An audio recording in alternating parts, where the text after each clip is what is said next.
இன்னைக்கு தஞ்சாவூர் கோயிலுக்குள்ள ஒரு கோயிலை கட்டி கொடுக்கறதுக்கு எந்த சபதியும் இல்ல, எந்த தொழில்நுட்பமும் இல்ல.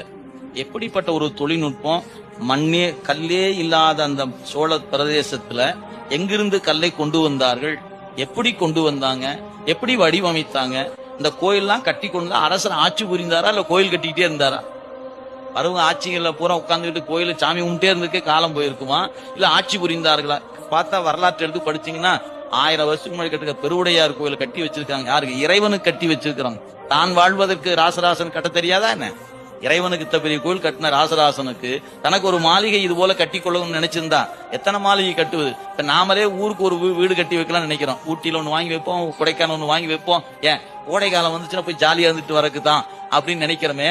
அன்னைக்கு மண் முழுக்க ஆண்ட மன்னன் அல்லவா அவன் நினைச்சிருந்தான்னா இலங்கையில ஒரு மாளிகை, இந்த பக்கம் சோழ நாட்டுல ஒரு மாளிகை, சேர நாட்டுல ஒரு மாளிகை, அவனு அங்கங்க அந்தந்த பிரதேசத்துல ஒரு மாளிகை கட்டி